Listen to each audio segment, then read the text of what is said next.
母后，儿媳听说二皇子也颇受皇上的宠爱，若是真为了太子着想，母后该担心的反倒是淑妃和二皇子。二皇子和太子年龄相近，且已经成年，至于德妃肚子里的是男是女尚且不论，那可是比小狮子还小呢。太子妃，你说二皇子有可能抢大郎的皇位？不会，皇上看不上二郎的，二郎也不是大郎的对手，他哪能和大郎比呢？母后，你以为二弟为什么会答应纳了肃国公府的潘彦霜？那可是前朝妃子，算是二婚的女人。哼，老二不娶怎么办？俩人除夕宫宴滚到了一起，老二不想负责都不行啊。母后，潘彦霜身后可是肃国公府，那也是有兵权的。二皇子这次可是得了大便宜呢。哦，既然你知道潘家女儿重要，你怎么知道潘燕如不入东宫的时候，高兴的在宜春宫庆祝起来？秦婉尴尬的摸了摸鼻子，你呀，说风凉话的时候，一套一套的换到你身上，你不是也嫉妒？母后，你说的话我不反驳，我确实是不喜欢赵祯宠爱其他女人。哼，那将心比心，我就对付了一下德妃，你就来拆我的台。母后，我可从来没有说你不能对付德妃，相反，我很支持你对付德妃，只不过手段不能这么生硬。哦，你有什么好法子？快说。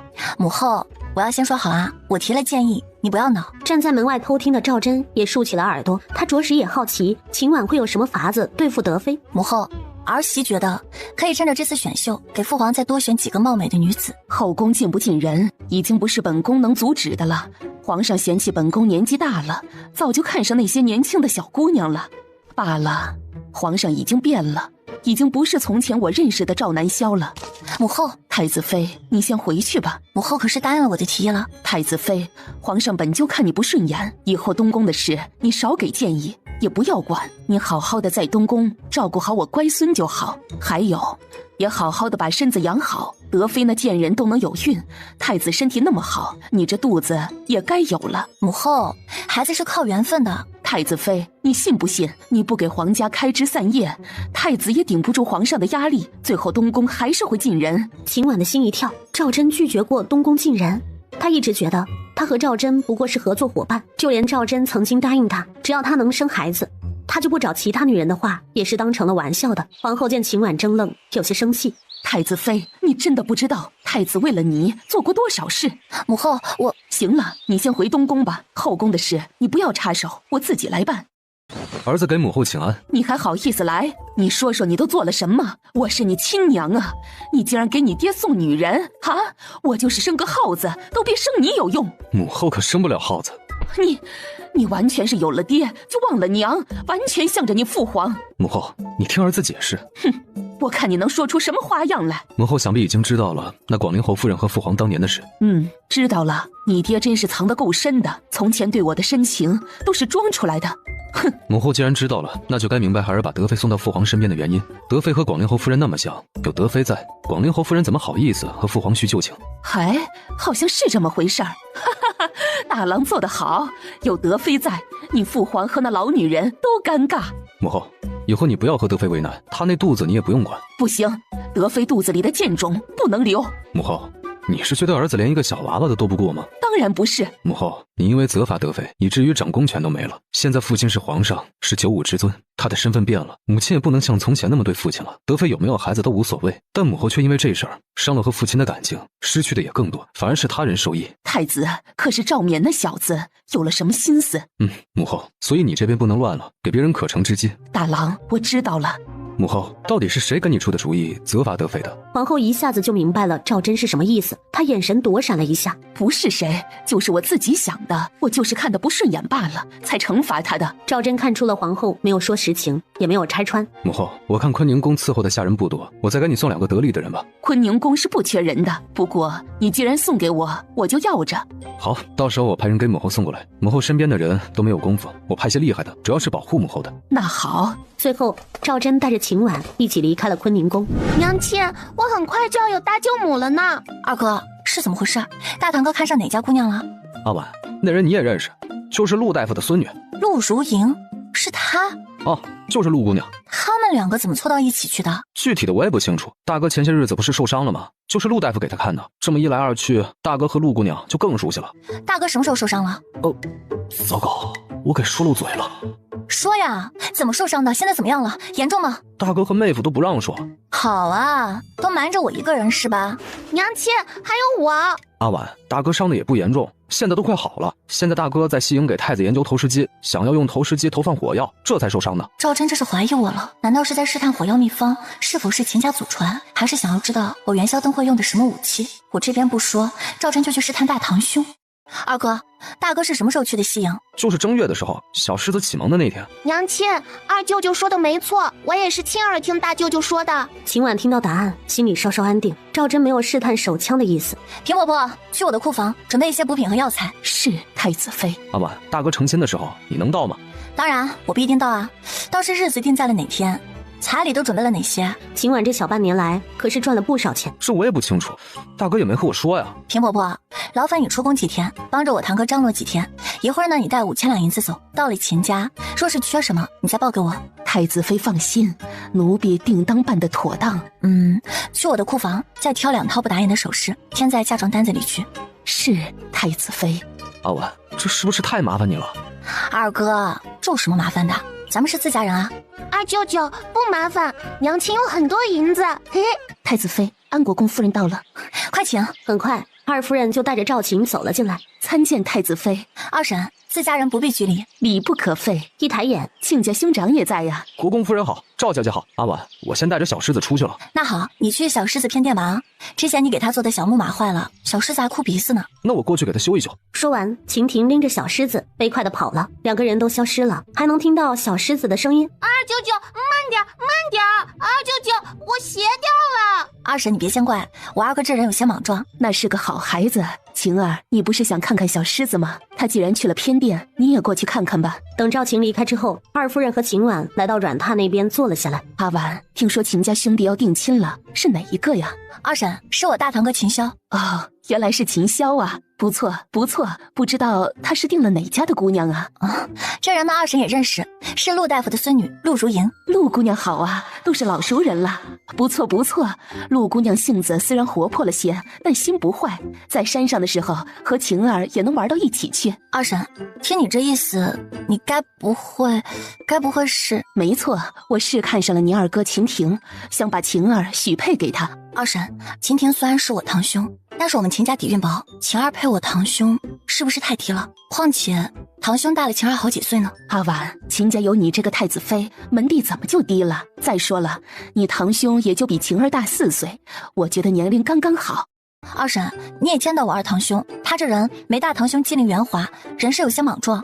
二婶，我是真心感激你，咱们娘俩也就不说两家话，我也不是贬低我堂兄。堂兄在村中长大，见识不多，又不通文墨，晴儿我是当妹妹看的，不冲她是国公之女身份，就冲着晴儿自身才华，她都可以配得上更好的。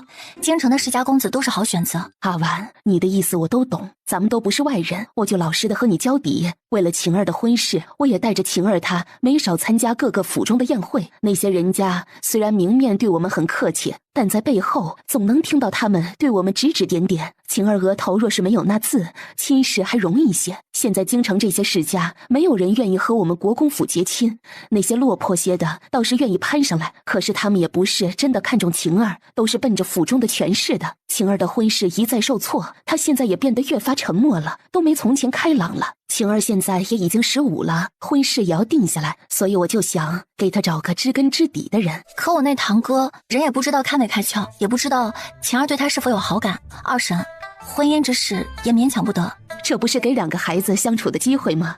再说了，从前咱们一起赶路的时候，我发现晴儿对晴婷的印象不错。二婶这么一说，我也想起来了，那时候的晴儿是很爱笑的，不想回京之后这么沉默。就是啊，没回来的时候，日子过得倒是舒心些。二婶，不如让晴儿在东宫住一些日子，我再时不时的去将我二哥给叫过来，让他们都熟悉一些。这个法子好，我还想怎么给2人安排机会呢？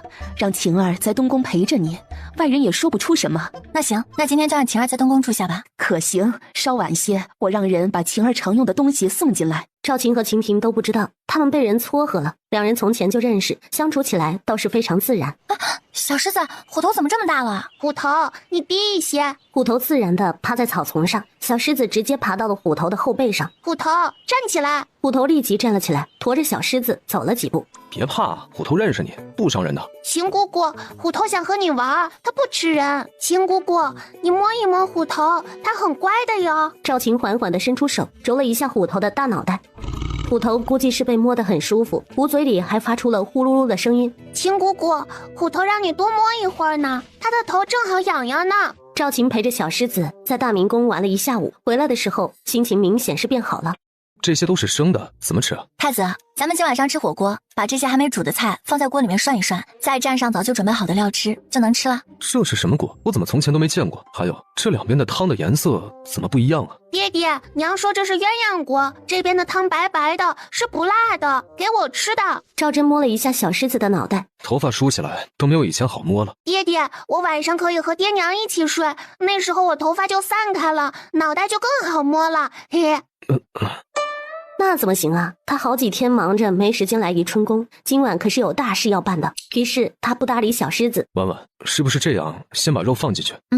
想要吃什么就放什么。晴儿你也是啊，辣的和不辣的你都尝一尝。是，大嫂。小狮子见爹爹不搭话，没有同意他一起睡，就不大开心，嘴巴撅得老高。小狮子，来，你不是最喜欢吃肉了吗？这羊肉切得薄，变了颜色就熟了。本来还撅起来的小嘴，吃了涮羊肉之后，眼睛越发明亮了，把刚才的不开心抛在了一边，开始专心地吃起羊肉来。饭后，赵晴被带下去休息了，小狮子也回到了自己的偏殿。赵真则是先去沐浴，然后一身清爽的来到了秦婉的内殿。婉婉这身衣服还真是好看啊！好不好看？好看，这是我自己设计的，夏天穿上既好看又凉爽。我还……秦婉的话还没有说完，直接被赵真抱了起来，然后大踏步向床上走去。我还给你做了身凉快的，你要不要看看？不看了，正事要紧。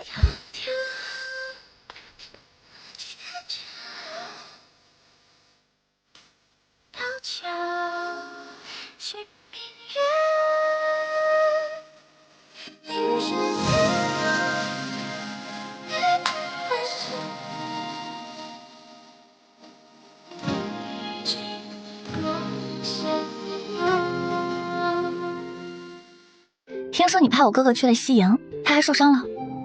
火药都是在西营那边研发，西营都是我的人。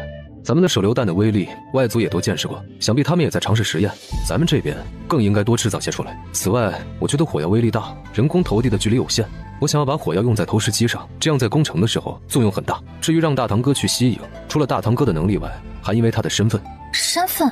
大堂哥在军期间虽然安稳，但想要升职太难了。秦家是你的母族，不能一直都无官无级。在西营，只要大堂哥能改良出新武器，做出成绩来，我就能给他请功。你有这份心，为什么没早点告诉我？你是我的妻，我为了你考虑都是应该的，哪还至于巴巴的问你邀功呢？赵真，谢谢你啊。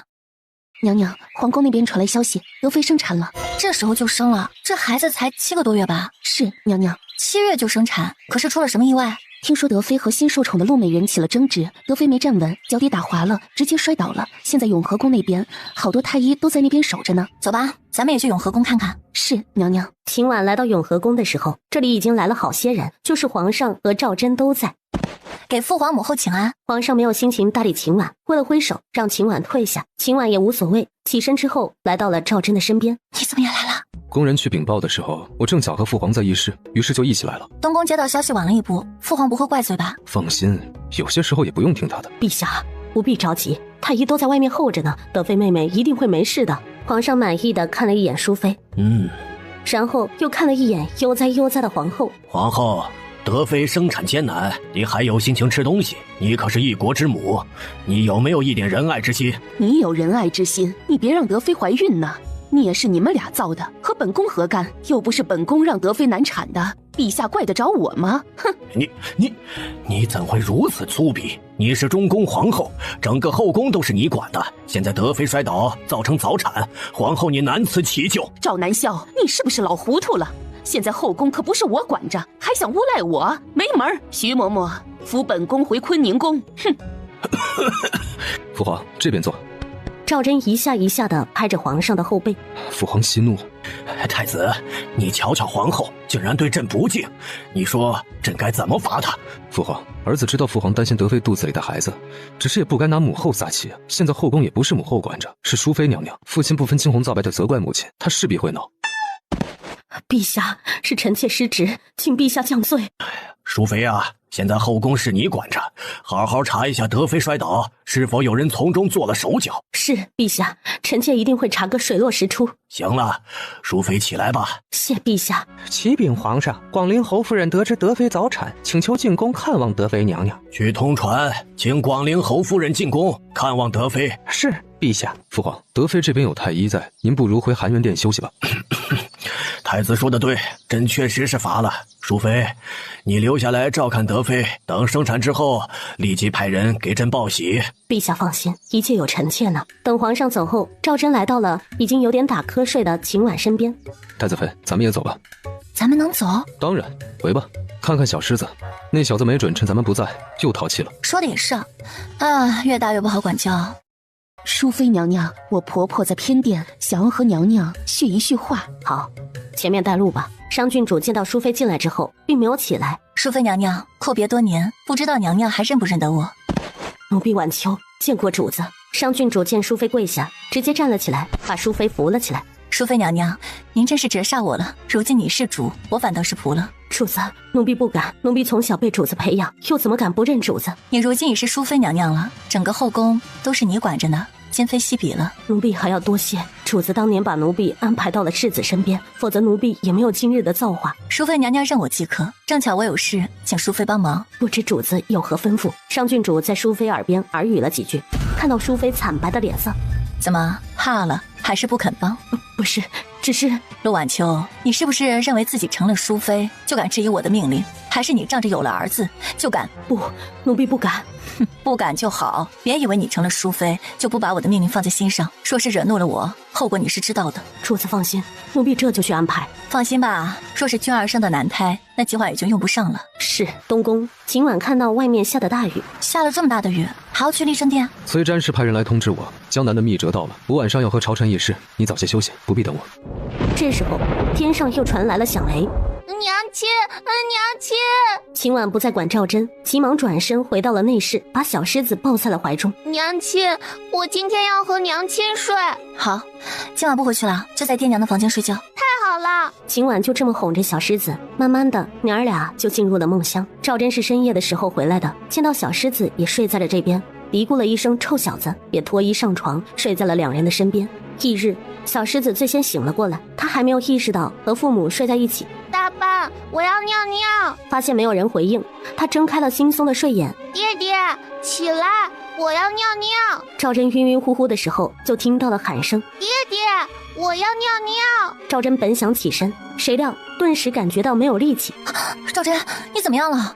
赵祯，你发烧了，一定是昨日淋了雨。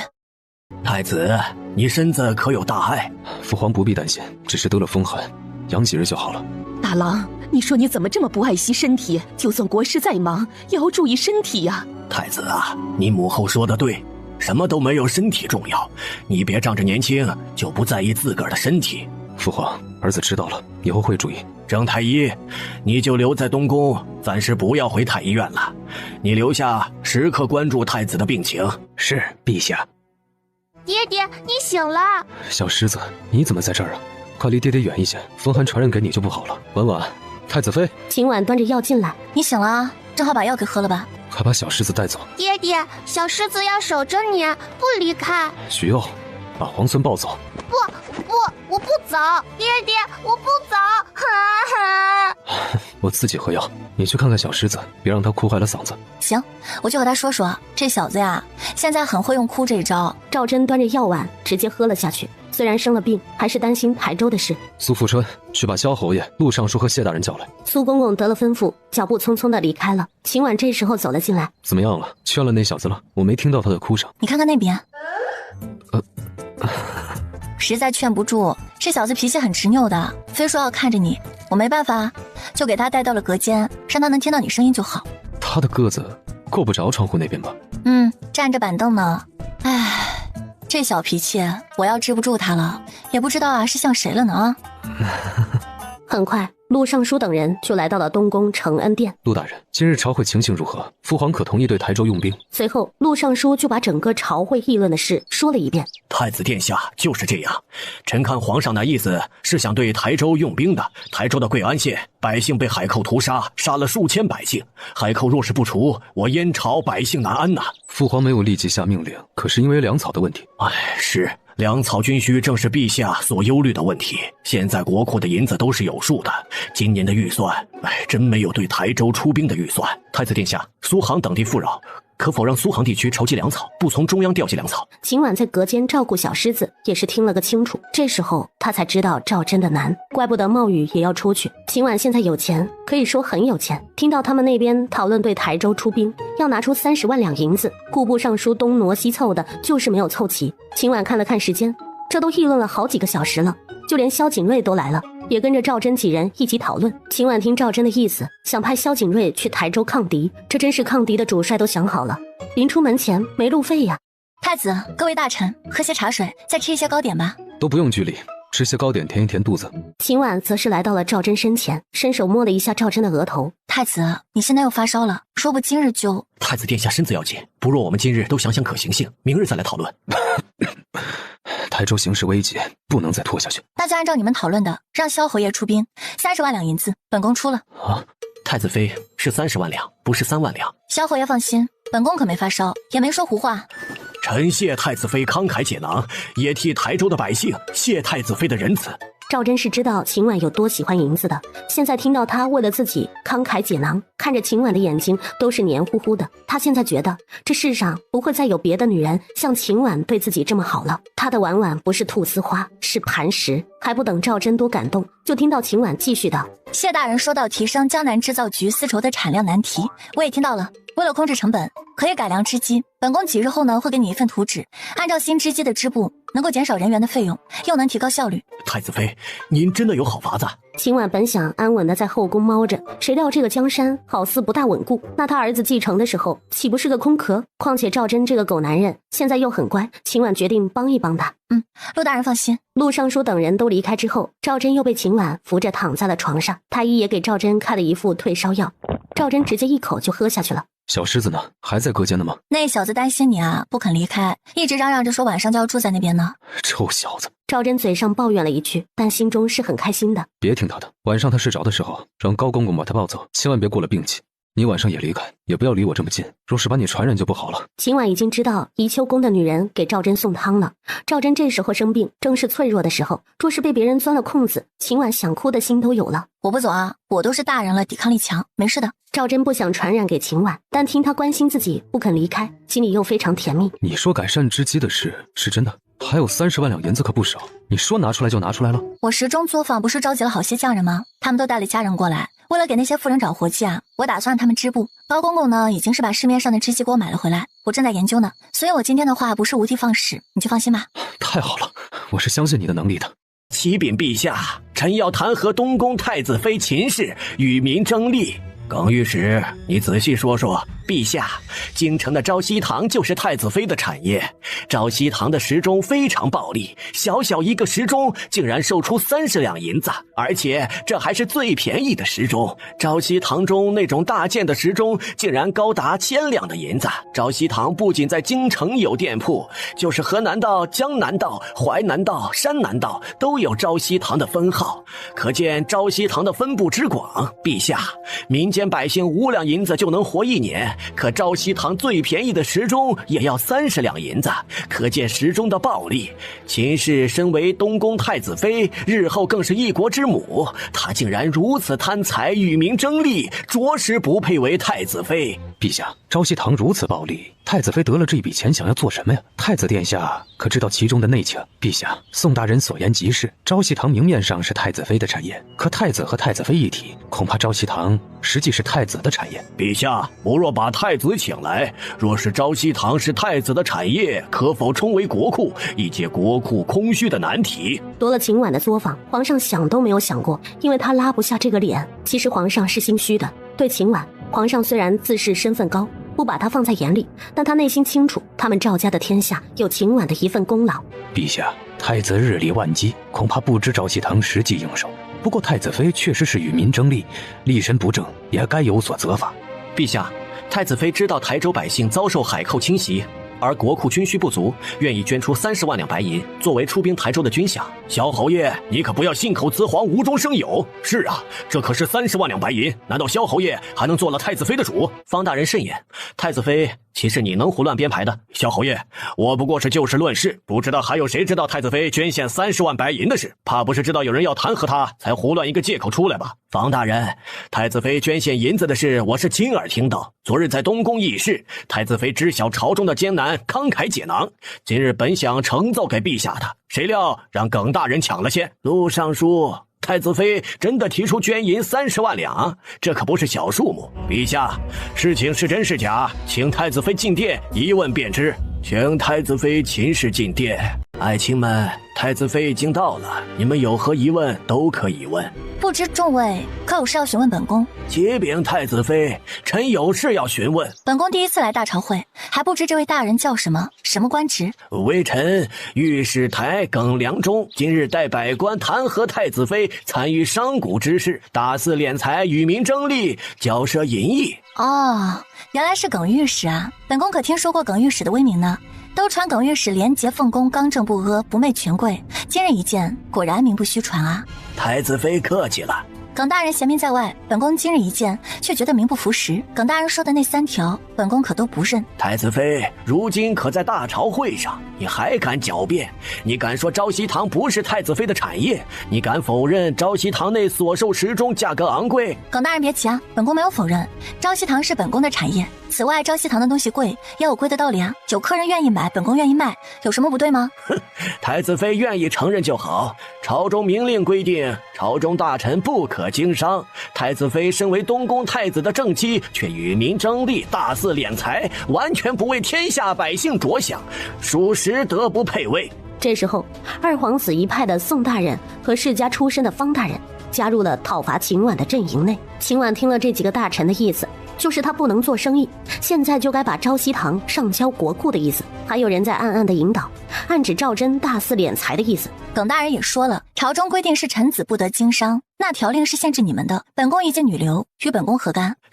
陛下，太子妃完全是在胡搅蛮缠，还请陛下替臣做主。陛下，太子妃明显是舍不得钱财，才不愿意把昭熙堂上交国库。好，就按照各位大臣的意思，各位大臣家中的产业也应当是充为国库，只要你们都捐了，本宫立即把昭熙堂送上。太子妃怎可混淆视听？臣两袖清风，且家中并不横产。耿大人，大家都在京城，据本宫所知，京城的金玉斋可是耿大人的产业。金玉斋一套上等头面，别说是1000两，就是10000两都有呢。这售价可比昭熙堂的时钟贵多了。耿大人，如今当着陛下的面，这撒谎可就不好了哦。太子妃，家中产业都是妻子的陪嫁，不是臣的产业。呵呵，耿大人还真是双标啊！你的妻子名下可以有产业，本宫反倒是不能了。本宫从没听到过这样的笑话。那怎么能一样？怎么不一样了？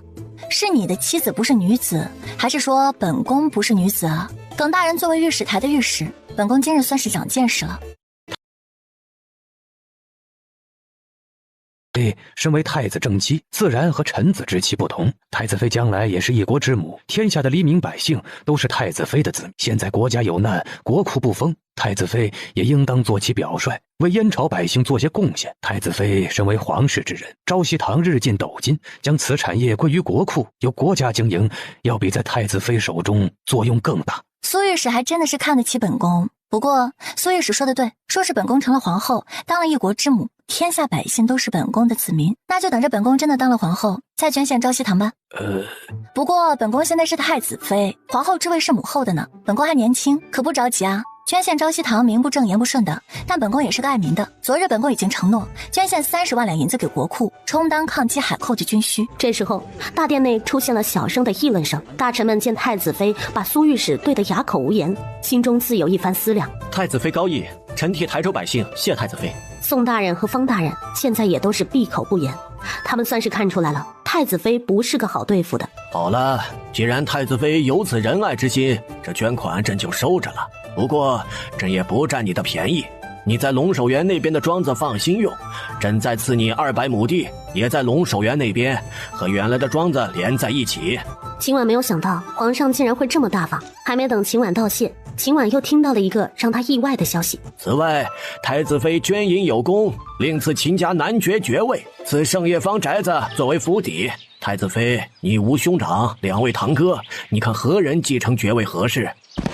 儿媳谢父皇赏赐，我大堂哥秦霄聪明正直，大巧若拙，可以承担男爵之位。好，那就选秦霄。至于捐款的银子，明日之前要送到国库。父皇放心，让户部大臣准备好，下午我就往国库运银子。太子妃，你先退下吧。是，父皇。秦婉回去的路上，嘴角都是噙着笑意的。她能感受出来皇上对她的改观。不枉她这小1年的时间，伏低做小，低调行事。秦婉回到了承恩殿，怎么没在床上躺着啊？高兴吗？你都知道了。赵真直接拉着秦婉，让她坐在自己的腿上。没想到你会这么厉害，我可是听说你把那些大臣怼得哑口无言。这你就不知道了吧？女人天生就是比男人会吵架。哼，想要往我身上泼脏水啊，占我便宜没门。赵真的身体大好，和秦婉腻歪了一会儿，去了立正殿。今天有哪些人故意针对东宫，想要拉他下马？现在他已经清楚了，他也是时候给那些臣子一点颜色看看了。娘亲，我的喜三礼办过吗？没有办。为什么不给我办？娘，你是不是因为我小就忽视我了？那时候在山上，又是大冬天的。不过呢，你的满月是办了，请了山中好些人过来吃酒。那还差不多。赵真听着2人的谈话，也想起了当时的事。小狮子满月的当天，正是胡人突袭的那天，而泄露他们藏身地点的人，正是宋芷柔。赵真听到暗探的禀报，在宫中修行的表妹已经中毒了，现在已经卧床不起。秦婉发现赵真看着自己，怎么了？我今日装扮有什么不对吗？没有，很好。他知道是秦婉动的手，只是他没有阻止。时间差不多了，咱们走吧。走。出了承恩殿，东宫的其他妃嫔已经在殿外等候了。给太子妃请安。赵真只是点头，秦婉则道：都起来吧。秦婉特意的看了一眼苏青年，昨日大朝会之事，应该就是苏青年的手笔了。有个当御史的祖父，还真是威风啊。苏妹妹，昨日没有睡好吗？瞧瞧这脸色啊！谢太子妃关怀，臣妾无事。哦，那就好。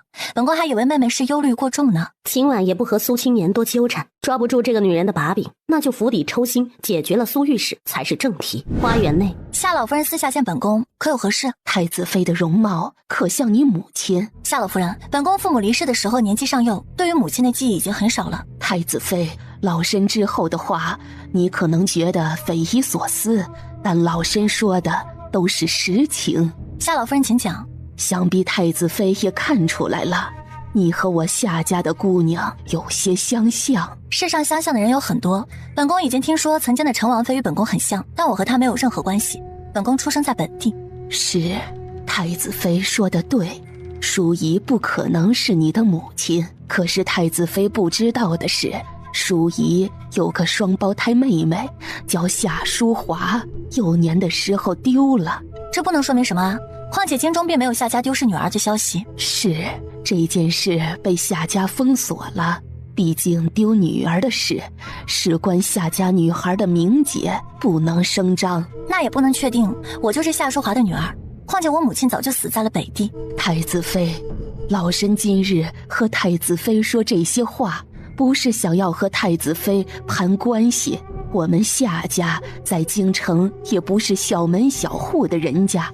夏老夫人误会了，本宫呢也没那意思，只是如今凭借着这一点线索，我很难相信。太子妃初见你的时候，夏家人就有了怀疑，因此夏家也是派人去了各地寻找。如今我们已经有了淑华的消息，不知道等淑华回京之后，太子妃能否和她见一见。夏老夫人找到了丢失的女儿？是，已经有消息了，他们正在来京的路上。好，那等到府上的女儿归家后，本宫倒是可以和那人见上一见。谢太子妃。秦婉再次回到永和宫的时候，皇后和淑妃都已经到了。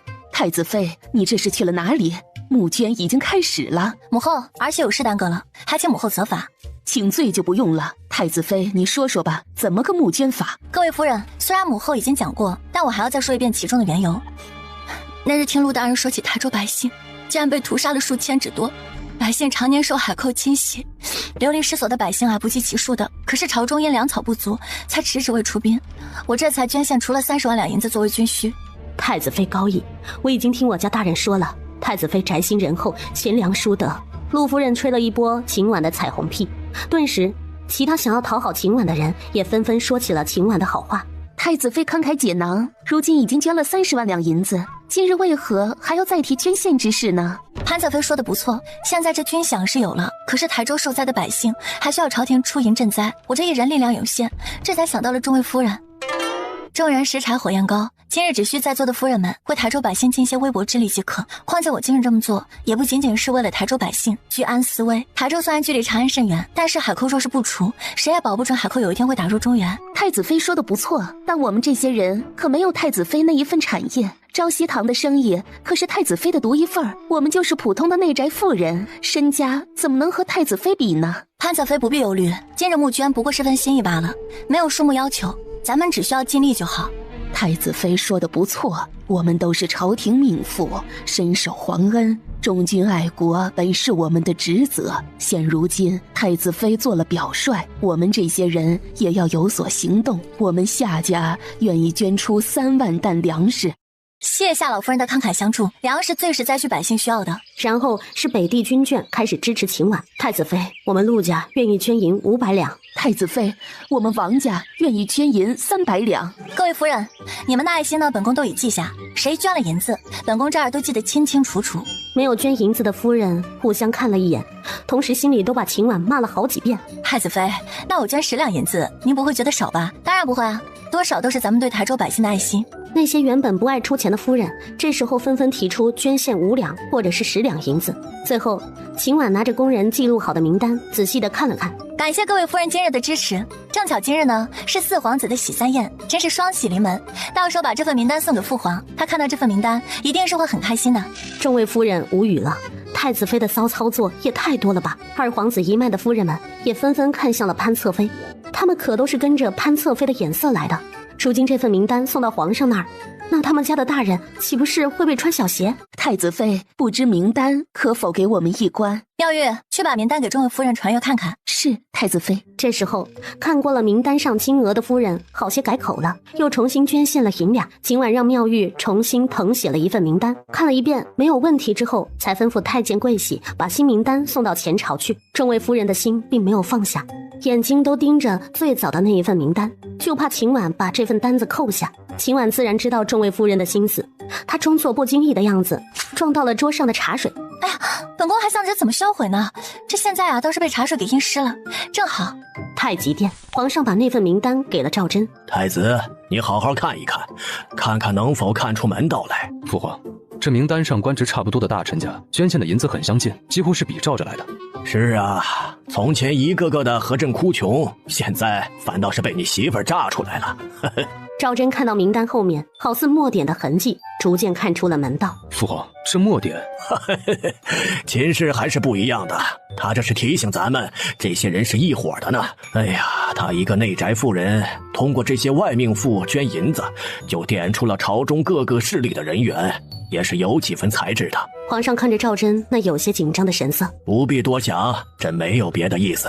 父皇，儿子没多想。你在写什么？哎，你怎么突然出现了？秦婉站了起来，嗔怪地看了一眼赵祯。赵祯实在是太开心了，他一把搂过秦婉，抱着她还嫌不够，又抱着秦婉转了几圈。哎，赵祯，你发什么疯啊？我才没发疯。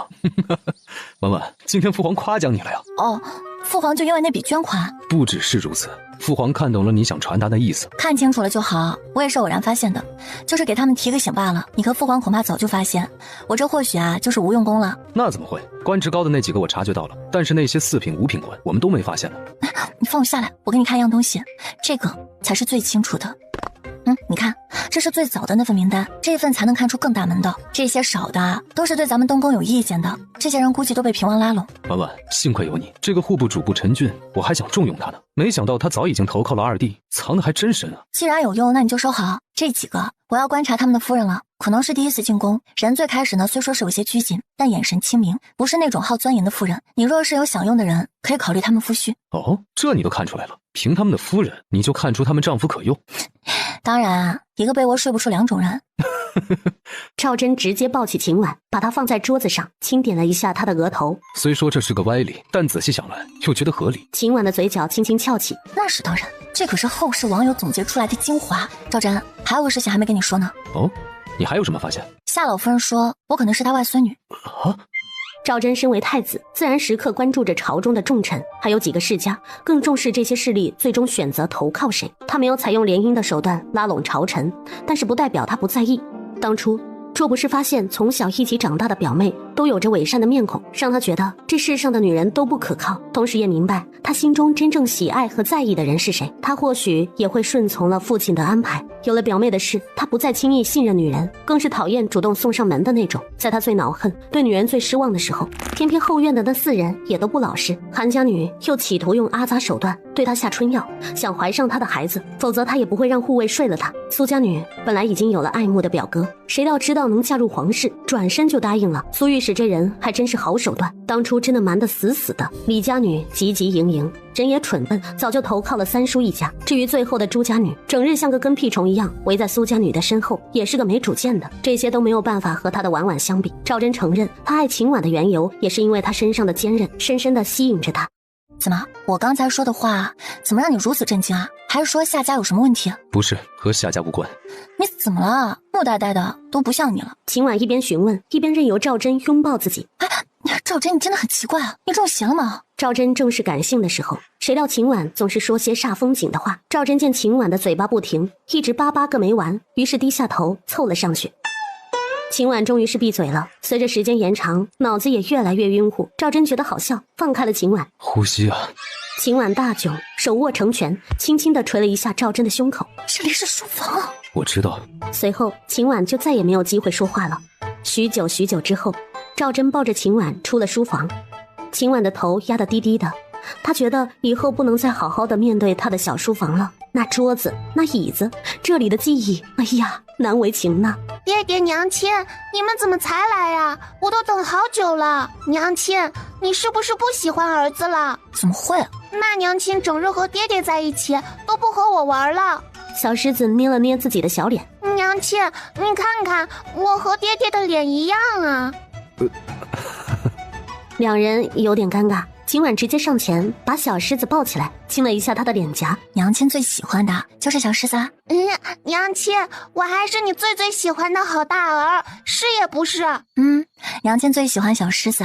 娘亲，那我今晚要和爹爹娘亲一起睡。好，赵真在旁边哼了哼。快过来用膳吧，否则要凉了。这时候，工人们又把热腾腾的鱼汤端了上来，秦婉才坐下，闻着鱼汤的味道，那鱼腥味窜入鼻子，恶心的感觉就开始向上涌。这是怎么了？娘亲，你怎么了？很快就有小太监去太医院请太医了。很快，太医就进了东宫，然后给秦婉把脉。秦婉有了1个多月的身孕，东宫太子妃有孕了，一下子就在后宫传扬开来。皇上这一次更是大手笔，送了好些珍贵的物件，还有珍贵的药材。秦婉的时间也算是闲了下来，安心的在东宫养胎。太子妃，宫外传来了消息。哦，什么事情？太子妃，宫外的探子说，今儿下午永昌伯府进了2辆马车，从外地来的。听下面的人说，马车上坐了一个少年，那少年怎么了？吞吞吐吐的。桂喜，你怎么变磕巴了？那少年的头发和皇孙是一样的。有没有这么巧？难道那少年是原主的弟弟？臣妇拜见太子妃。曹夏氏根本不敢看坐在上首的女子，只能跟着母亲照做，规规矩矩的行礼。夏老夫人不必多礼，快快请起。田嬷嬷赐座。秦婉看清了女子的面容，在见到她的那一刻，一些久远的从前不曾出现的记忆涌上心头。原来原主没有忘了她的娘，这种情绪来得快，去得也快。刚才那涌上心头的感觉，可能是原主最后的残魂吧。秦婉看着曹夏氏，曹夏氏冲着秦婉腼腆一笑，并没有开口。阿姐，我怎么没见到小外甥？你们过来。7岁的曹蕊熙向母亲靠了靠，曹泽宇倒是胆子大，直接来到了秦婉的面前。咱们是姐弟，我们有点像的。是啊，你还怪会长的呢。除了头发，我对自己还是很满意的。嘿嘿嘿。你叫什么名字啊？我叫曹泽宇，小妹叫曹蕊熙。她胆子有些小，阿姐别见怪，她熟悉你就好了。嘿嘿。有了曹泽宇在大人中间打圆场，气氛倒是没那么尴尬了。太子妃，我们夏家已经确认过了，淑华就是我丢的女儿，11年前北地战乱，她受伤失去了记忆，现在可能记不起来你了。失忆了，不过失忆了好像一些事情就能够解释得通了。我是真的不记得你了，这些年也没有想起从前的记忆，现在看到你同样很陌生。你如今成了太子妃，想必日子过得不错。我现在也算放心了。秦婉见曹夏氏没有一见到他就打亲情牌，或是一上来就热泪盈眶的相认，很是满意。如今见到你儿女双全，想必日子过得也不错。这是我的小女儿，今年7岁。当年我有了泽宇，是曹郎帮着我照顾的她。2年之后，我才嫁给了他。我当年被救，养好伤，我们又返回了村庄。那时候整个村子的人都被屠杀了，我以为我的亲人也都死了，这才走的。还有，我也不记得你了，我不是故意丢下你的。您对李国柱和刘青姿还有印象吗？不记得了。李国柱是养父家的大哥，刘青姿是谁？她是李国柱的妻子。既然你也没有印象，那就算了。这个话题结束，一时间气氛又冷了下来。正在这时候，殿外倒是传来了喧哗声。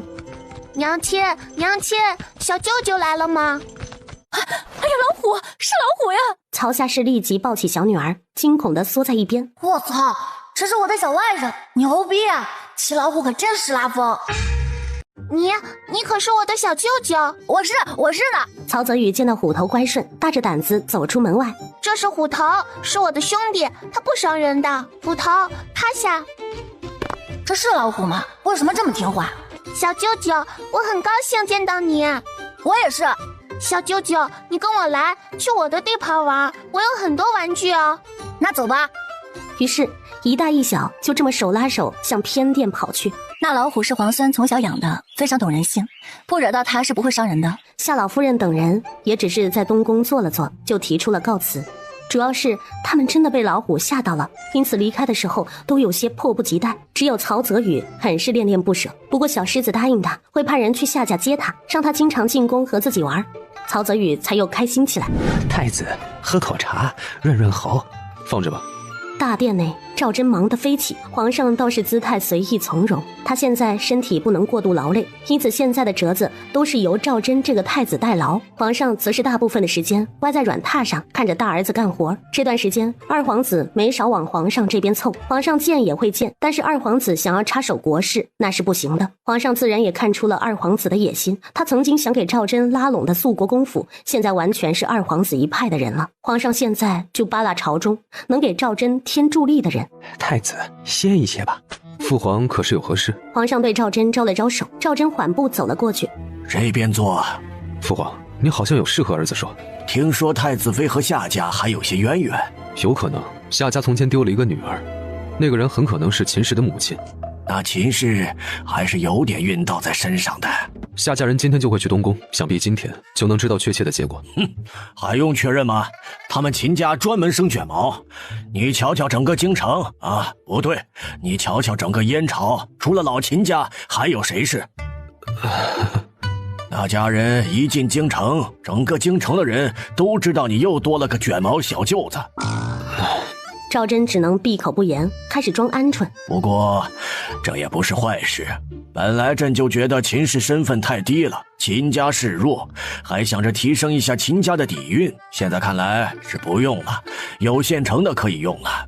夏渊的几个儿子都不错，他是秦氏的外公，现在夏家也算是你这边的助力了。父皇，夏家这次主动认亲，就去找丢失在外的女儿。儿子觉得他们目的并不纯。你呀，不要整日想的都是打打杀杀的，国家还是少打仗的好。夏家的那点小心思很好理解，他们要的咱们可以满足，而咱们也需要夏家在文臣中的支持。况且夏渊的大儿子夏同齐可是在益州当刺史，益州的重要你是知道的吧？儿子知道。夏家虽然有些小心思，但这是无伤大雅的小事，他们要做的也是给夏家第3代个机会，这都不难。你那媳妇儿秦氏，朕也算是看出几分她的性情，恐怕她和你的想法一样，嫌弃人家目的不纯吧？是，秦氏也有想过夏家的目的。想得怪多的，回去告诉他胆子大一些，也别晾着夏家。好不容易来个有能力的外祖，也要抓住了。父皇，外戚权力太大，对赵家也是不利。东宫亲近夏家，恐怕……你的手段本就严厉，你都是太子了，朝中还有人敢参你？你看看朝中有多少人愿意为你说话的？父皇，儿子觉得那些御史都是吃饱了闲的。父皇，儿子觉得苏御史年纪也不小了，是时候告老还乡了。朕记得你后院还有个苏家姑娘呢，苏御史勉强算是你的人，你把她弄下台，对你有什么好处？还有，你后院本来就没几个人，你这个太子过的都是什么日子啊？大郎啊，你这是何苦呢？父皇，说前朝的事呢。再说了，秦氏很好，现在还怀孕了呢。得了，再说下去也是我生气。总之，夏家是可以争取的，你们也别猜想夏家目的不纯。这世上哪有那么多非黑即白？你当初把各家的贵女都拒绝了，他们自然要找别的门路。自古以来，姻亲都是最有效的结盟形式。还有，你那卷毛的小舅子来了也好，至少景轩以后不是活靶子了，以后多接着进宫吧。是，父皇。行了，你继续看折子，我去德妃宫里瞧瞧小四。父皇，小四长胖了一些没有？胖了一点儿，还是不壮实。以后让刘太医专门给你媳妇诊脉，听说他擅长给孕妇看诊。儿子替秦氏谢父皇。谢就不用了，告诉他多给朕生孙子就好。对了，要壮实的孙子，不要卷毛的，要正常头发的。可是这事儿吧，都不是他和秦婉能控制的呀。爹爹，我今天见到小舅舅了。你个小人精，我看你是喜欢他和你一样的发型吧？不全是，小舅舅和娘亲也像。他说的可是真的？有6分像。这样的弟弟出现，我是不认都不成的。那改日我倒是要见一见他了。随你啊。父皇说的对，夏家是有些小心思，但这都没关系，你也可以放心和夏家的人接触，淡淡相处即可啊。况且我觉得夏氏他也不想和我多亲近的意思。按照你的想法去做，不必给自己压力。好啦，不说他们了，咱们吃饭。好。一家3口温馨的开始用餐。赵祯完全是忘了皇上老爹的叮嘱，依然是我行我素，对秦婉不好的话是一句都不说。5天后，终于到了秦霄成亲的日子。这一天，不仅秦婉去了，就是赵祯也抽出了时间。谢玉安带着小厮也来了秦家吃喜酒。太子殿下，子安坐。夏一之带着夏家的子弟，远远的就看见了赵祯，发现谢玉安也在。夏一之和谢玉安都是京城3杰，但他觉得谢玉安为人太过冷傲，因此他平时和姚长风的关系更好。你们都跟我来，一会儿少说话，可知？大哥，我们知道。行，咱们走吧，先去拜见太子殿下。赵祯本来还和谢玉安闲聊，就听到旁边的窃窃私语声，一转头就知道是怎么回事了。给太子殿下请安。夏青不必拘礼，这几位都是夏家的郎君吧？夏一之见赵祯主动询问家中子弟，心中喜悦。他主动给赵祯介绍了弟弟们，若是弟弟们能入了太子的眼，对夏家都是有好处的。朝中的大臣也发现了太子喜欢重用年轻人，见赵祯盯着小表弟瞧，继续介绍：这是表弟曹泽宇。姐夫，你和外甥好像啊，真是一模一样。赵祯见到这样的曹泽宇，脑海里莫名的觉得，若是生了个像婉婉的女儿，头发卷曲也不会丑，反而还有点可爱。你过来，走近点。曹泽宇一点都不怕生，来到赵祯的身前。姐夫，我怎么没见到小外甥？赵祯又有一个发现，终于是知道小狮子的自来熟像谁了。他也许是在后院，过会儿应该会过来。哦，那我就等宴席开始了能见到他吧。应该能，你随我单独叙话，可好？姐夫，那咱们走吧。赵祯带着曹泽宇离开了大厅，单独的来了一间小茶室。你好像不怕我。你不是我姐夫吗？咱们是一家人，我为什么要怕你？你说的对，说的对。你可习武了？姐夫，我学了功夫呢，和父亲学的，会打拳的。赵祯很满意，轻轻的了一声，后面又引着曹泽宇说了好一些他们一家的事。曹泽宇也没有隐瞒，把从前家中的事，还有来京城在夏家的事都说了一些。赵祯听下来，倒是对曹泽宇的继父感兴趣。哦，听你这么说，你继父是个很厉害的人了？父亲能够打老虎，能打野猪，很厉害。那他曾经是哪里人？我不知道。赵祯离开之后，众人倒是更自在了些。夏一之对谢玉安拱了拱手：“谢兄，好久不见，夏兄请坐。”谢玉安给夏一之倒了一杯茶。没成想，夏兄如今倒是成了太子妃的表哥。是啊，世事难料啊。怎么，夏兄这是觉得为难？为难倒是谈不上。谢兄，不知道你能否为我和太子妃引荐一下？我这个表哥就是想见太子妃都没机会。谢玉安喝茶的手就是一顿，摇了摇头。怎么，谢兄不愿意？这是你们自家的事，我这个外人不好掺和。况且太子就在此，你有事可以和太子谈。是，谢兄说的对。夏一之正有些尴尬的时候，发现好友过来了。长风，这里。姚长风今日代表广陵侯府来的。瞧，这3个青年才俊终于是聚在一起了。是啊，这可是京城3杰呢，是多少姑娘的梦中情人啊！是啊，我还记得他们当年的风采。不过他们现在这个年纪都要娶亲了，是不是该选出新的3杰了？那你就说错了，还有谢公子呢，他可没娶亲呢。不知道谁说出了这一句话，其他人立即扑哧扑哧的笑了出来。呀，若是等谢公子也成亲，那恐怕得等到咱们的头发都白了啊！谢玉安又不是聋子，就算那些人离得距离远些，但是嘲笑声还有偶尔的几句话，还是能分辨出是在议论他的。谢兄不急，我这就去帮你教训那些人。姚兄不必了，嘴长在别人的身上，他们爱怎么说就怎么说吧。谢兄，这些人胡编乱造，污蔑你的清誉，不罚可不成，3人成虎啊！乔长风看似是在帮谢玉安说话，可是提起的话都是在谢玉安的伤口上撒盐。姚长风长期居于谢玉安之下，心中自然是不服气他的。在前朝的时候，我娘可是郡主，我爹是侯爷，我竟然还比不上谢玉安。谢家有什么？不就是有个太傅吗？谢玉安不就是仗着自己是太子的伴读吗？太子都是个窝囊废，有什么好得意的？姚兄，听说你新出生的小闺女夭折了？姚长风的瞳孔微缩，心快跳了几拍。长风，这是何时的事？那是你的长女，虽然是庶出的，想必你也是爱惜的紧。可是后宅一之，那孩子早产，本就是胎中不足，我已心里有了准备，无碍的。也是，现在你还年轻，孩子以后自然会有的。姚兄，我听说你的长女可是和4皇子同一天出生的，难道他知道些什么？不会，他不会知道，否则不会这么大庭广众之下说出来。是啊，同一天出生，只是我那孩儿命薄。听说姚兄的那个妾室生产当天就死了。姚长风的心里只有一个想法：闭嘴，闭嘴！谢玉安，你能不能闭嘴？谢玉安说这话的时候，本就是想讽刺姚长风的。谣言嘛，传一传就有了。若不是姚长风揪着他的痛处，他也不会随意的拿姚家的小孩说事。可是现在姚长风的反应倒是让谢玉安怀疑起来了，心中莫名的有了一个猜测。只是这个猜测吓了他自己一跳，姚家该不会如此胆大？坐在一旁的夏一之听到谢玉安的3问，心中也是惊恐。我那妾室身体不好，产后大出血，人就没了。哎呀，大喜的日子不说这个了。对，正是秦家的喜日子呢。这时候，院外传来的喜庆奏乐声，秦霄已经接了新娘子回到了府中。仪式举行得很快，随着一声送入洞房就结束了。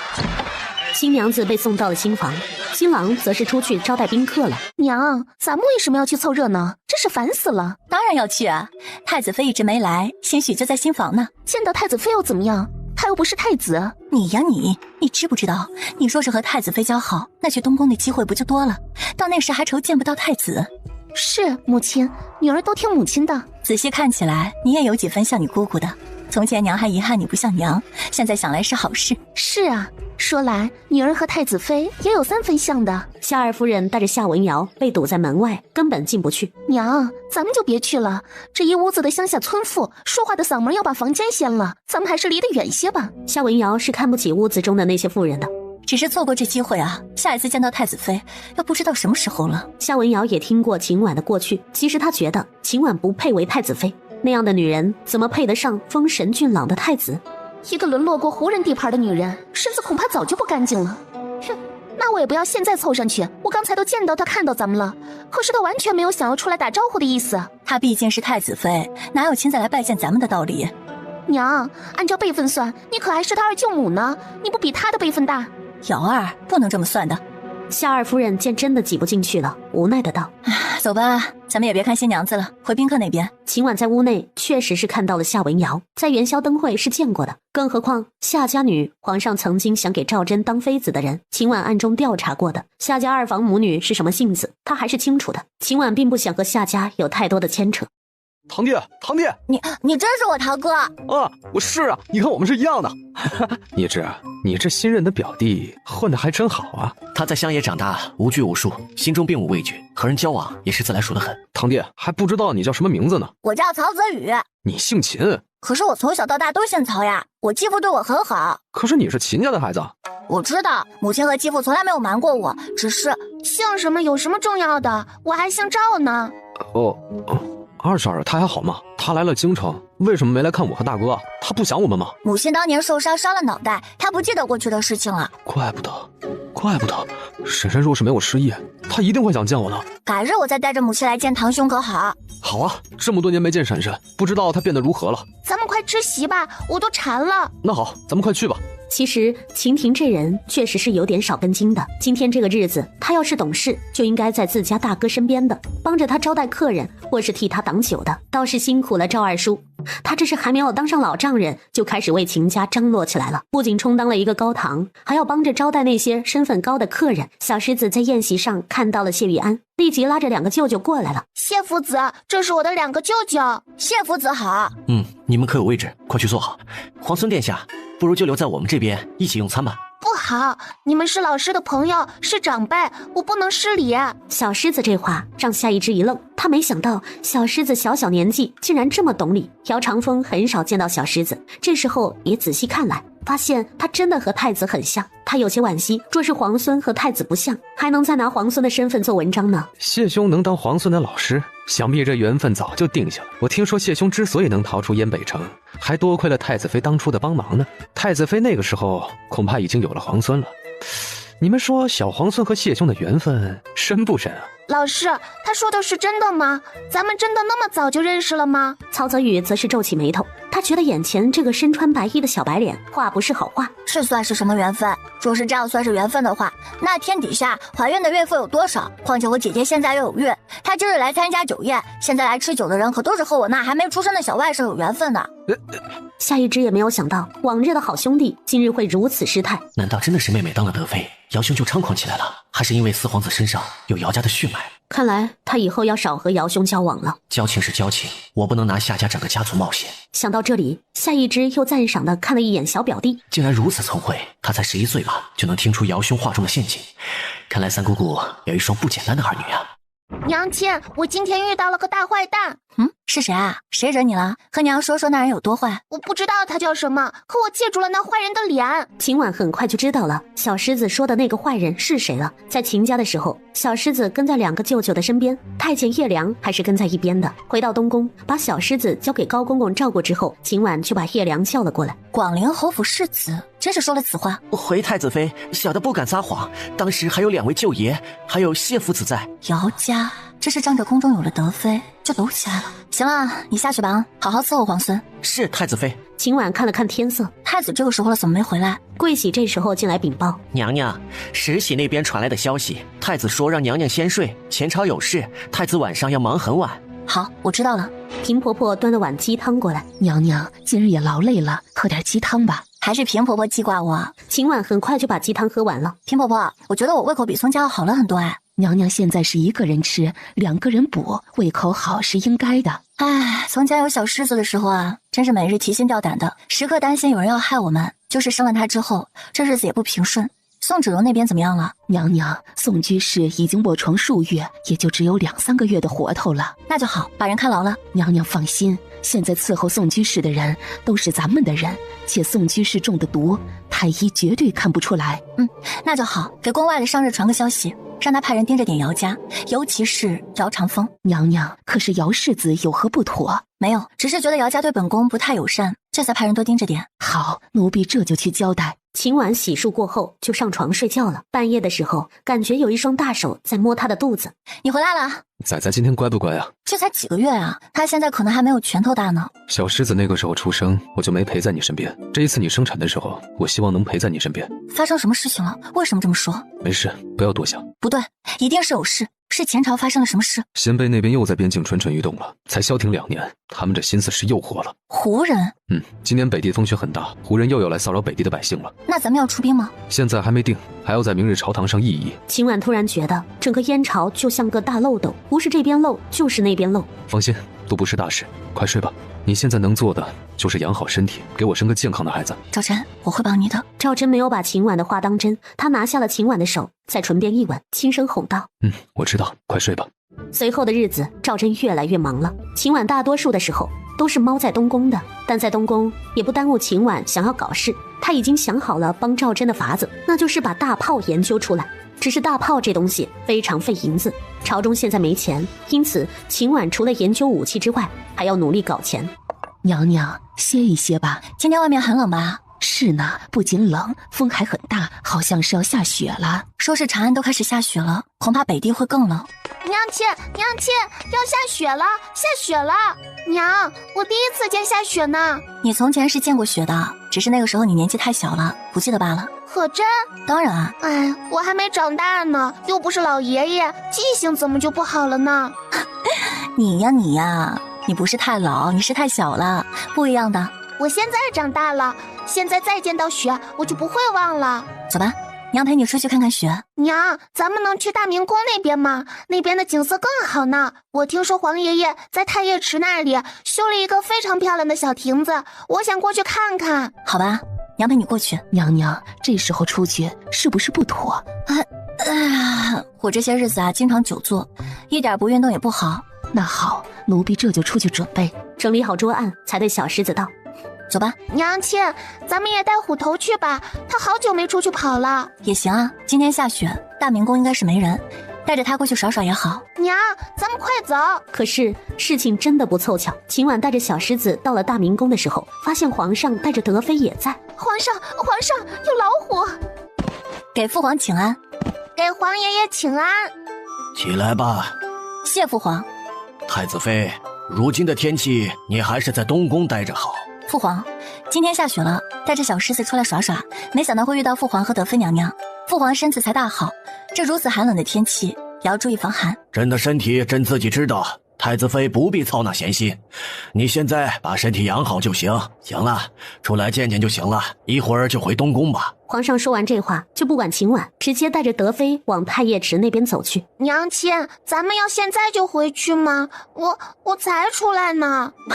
谁说咱们要回去了？咱们才来呢。娘亲，那咱们走这边，和黄爷爷走不一样的方向，这样就碰不上了。嘿，于是秦婉牵着小狮子向另一个方向走去。虎头，等等我！小狮子一跑，立刻就有小太监追了上去。秦婉见小狮子撒欢的样子，也是开心。平婆婆，我要的人从江南送过来了吗？娘娘，那几个姑娘都到了，都在别院住着呢。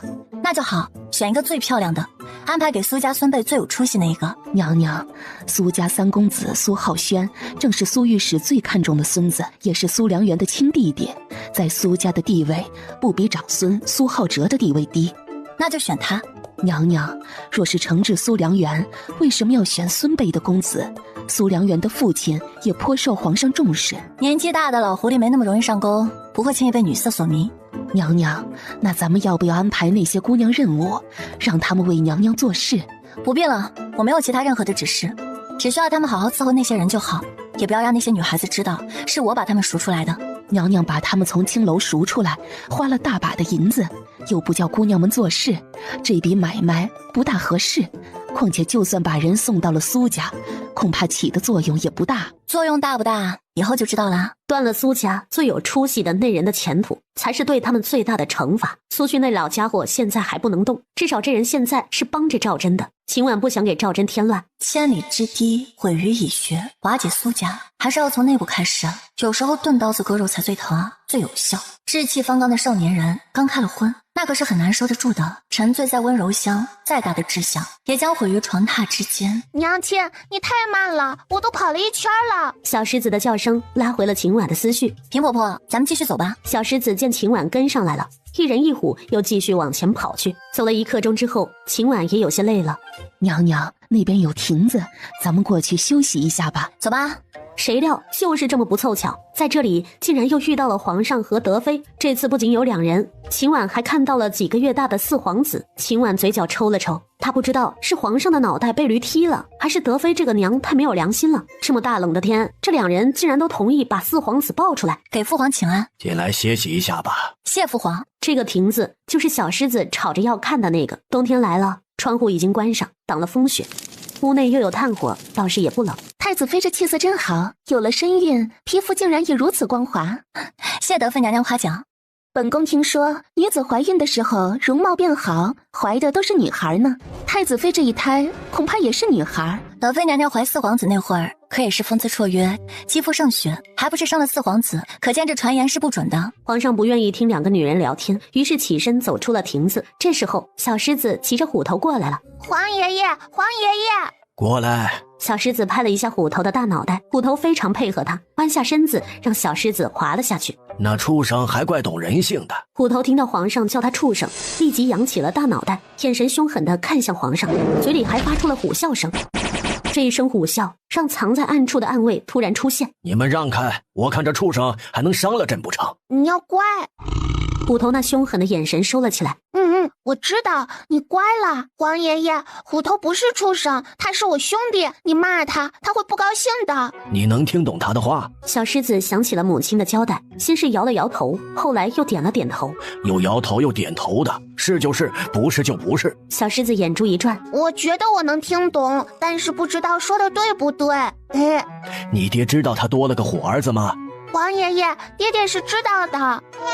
皇上很无语，算了，愿意认就认吧。皇上本想趁着闲着问一问小狮子的功课的，谁料竟然听到了小孩子的哭声。皇爷爷，你听，有婴儿的哭声。是你四叔哭了。我四叔他多大了还哭，羞羞脸。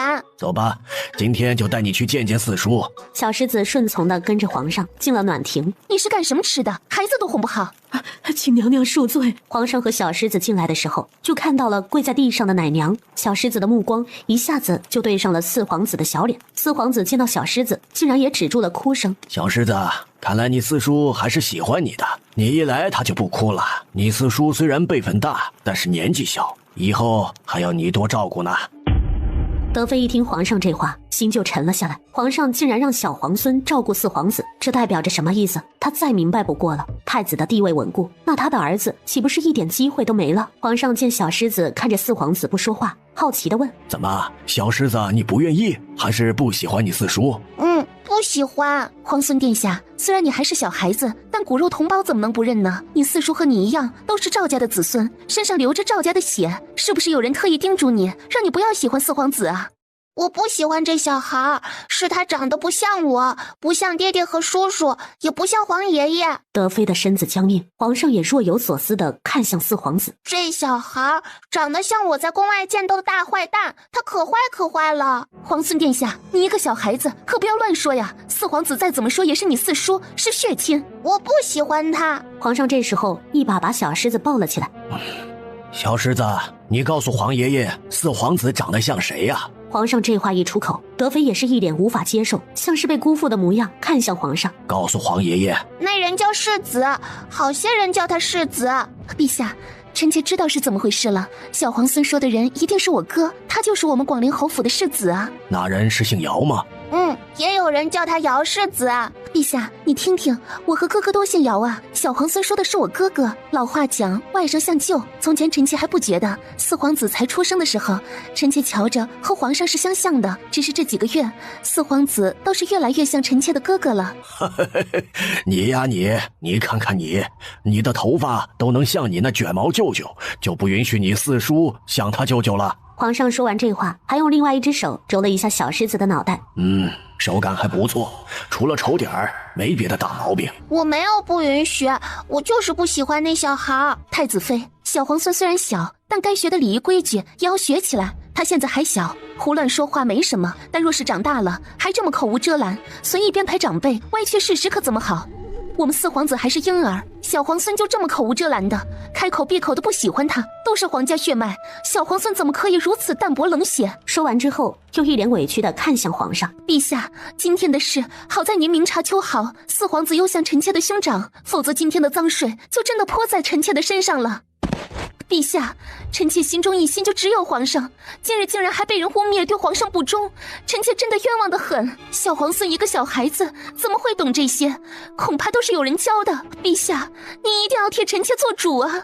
皇上的脸上已经没了笑的模样，他把小狮子放在地上。皇上本来没觉得今天的事是大事，小狮子也是无心之语，可是听德妃这意思，就是指责太子妃了。太子妃，你怎么说？私心讲，皇上并不想惩罚秦婉，除了她怀着身孕之外，那就是太子太重视她了。皇上知道，若是秦婉出事，恐怕他的太子也完了。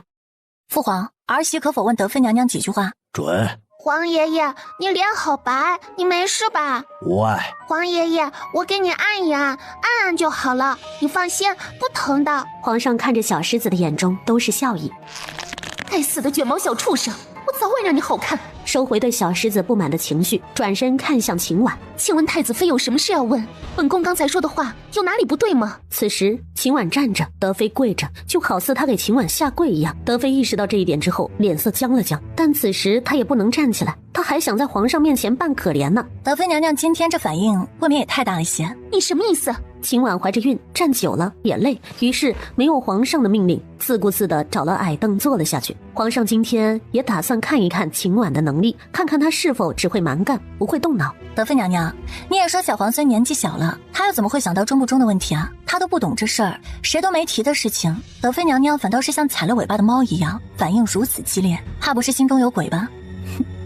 难道德妃娘娘是做贼心虚，真是偷了人才生下的4皇子，才会反应如此激烈？皇上恼怒地看了一眼秦婉，他就知道这秦氏的脑子不大好。德妃偷人，总不能偷他家哥哥吧？德妃听到秦婉的话，心中惊惧，恼怒地站了起来。大胆！太子妃，你竟敢污蔑本宫，毫无根据的事，你竟然说得出口？没有啊，我不过就事论事罢了。就事论事，我看你是毫无根据、无稽之谈。你往本宫身上泼脏水，就是往皇上身上泼脏水。刚刚德妃暗指本宫教唆皇孙不喜4皇子，也不过是德妃娘娘的臆测罢了，又有什么证据呢？污蔑之言，德妃娘娘不也是随意就出口吗？我现在不过是问了你几句，德妃娘娘就恼了。怎么，只许德妃娘娘放火，不许我这边点灯了？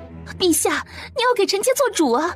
太子妃目无尊上，当着皇上的面就敢污蔑臣妾与陛下，恐怕将来宫中再无臣妾母子的安身之处。德妃娘娘和父皇的感情真的是情比金坚呀！陛下是人中龙凤，英雄气概，本宫自然是爱慕陛下。皇上表情严肃，并没有因为德妃表白的话而开心，他是觉得秦婉说话噎得慌，那话不大像是好话。德妃娘娘的深情，我今日也算是见识到了。世上像娘娘这般美好又深情的女子，甚是少见。父皇，将来待父皇100年之后，德妃娘娘想必会追随父皇而去。德妃傻眼了，秦氏这女人是想让我殉葬，她太狠毒了。